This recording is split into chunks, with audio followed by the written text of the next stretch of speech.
Selamat pagi saudara-saudari yang dikasihi Kristus. Mari kita mengawali hari baru dengan mendengarkan firman Tuhan yang diambil dari Injil Matius pasal 21 ayat 33 sampai 43 dan dilanjutkan 45 sampai 46. Tuhan bersamamu. Inilah Injil suci menurut Matius. Sekali peristiwa, Yesus berkata kepada imam-imam kepala serta tua-tua bangsa Yahudi, "Dengarkanlah perumpamaan ini. Seorang tuan tanah membuka kebun anggur dan menanam pagar sekelilingnya. Ia menggali lubang tempat memeras anggur dan mendirikan menara juga di dalam kebun itu. Kemudian ia menyewakan kebun itu kepada penggarap-penggarap, lalu berangkat ke negeri lain. Ketika hampir tiba musim petik, ia menyuruh hamba-hambanya kepada penggarap-penggarap itu untuk menerima hasil yang menjadi bagiannya.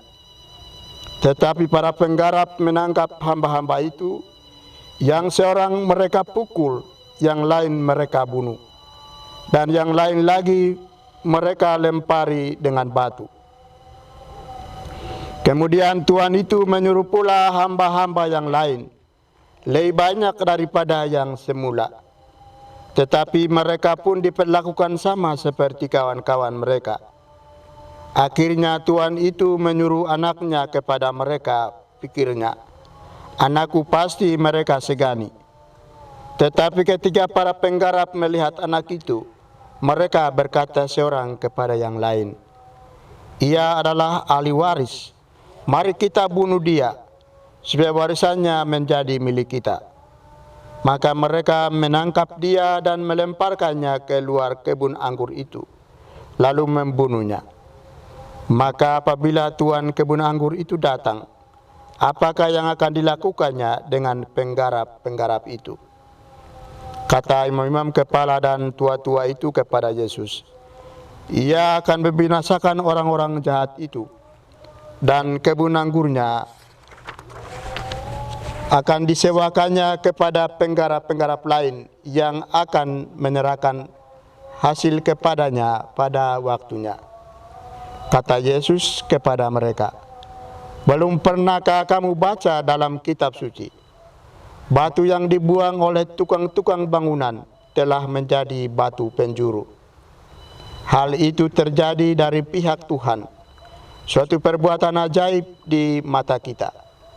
Sebab itu aku berkata kepadamu, kerajaan Allah akan diambil daripadamu dan akan diberikan kepada suatu bangsa yang akan menghasilkan buah kerajaan itu." Mendengar perumpamaan Yesus itu, imam-imam kepala dan orang-orang Farisi mengerti bahwa merekalah yang dimaksudkannya. Maka mereka berusaha menangkap dia, tetapi mereka takut kepada orang banyak, karena orang banyak itu menganggap Yesus nabi. Demikianlah sabda Tuhan. Saudara-saudari yang dikasihi Kristus, tema yang akan kita renungkan pada hari ini, kepercayaan.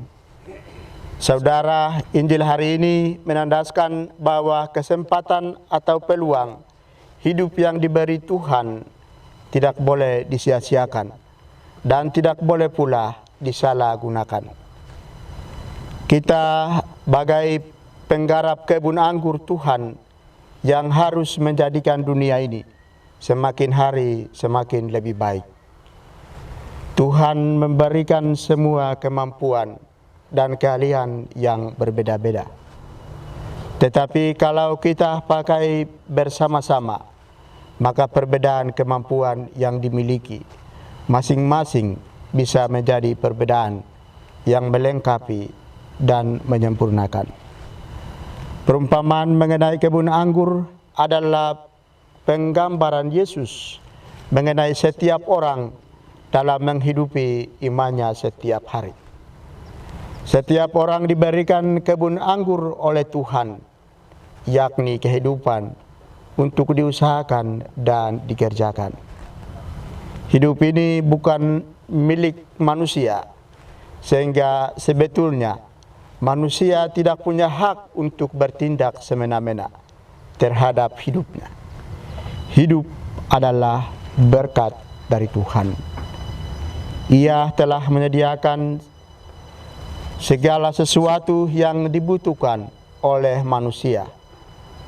Pagar untuk melindungi anggur dari perusak, lubang untuk memeras anggur, dan menara jaga untuk memantau perkembangan anggur. Allah memberikan segala yang baik dan berkat yang nyata agar supaya manusia dapat hidup sesuai dengan kehendaknya. Saudara, Yesus hendak mengajarkan kesabaran dan kasih Allah yang tidak terbatas kepada setiap orang, termasuk mereka yang menolak Dia. Kasih itu nampak dalam setiap pekerjaan yang dipercayakan Tuhan kepada kita. Sebagai pengikut Kristus, kita tidak boleh seenaknya, apalagi memaksakan kehendak kita. Jika kita melayani dengan sikap memaksakan kehendak dalam setiap perutusan, kita tidak akan pernah menghasilkan sesuatu yang baik.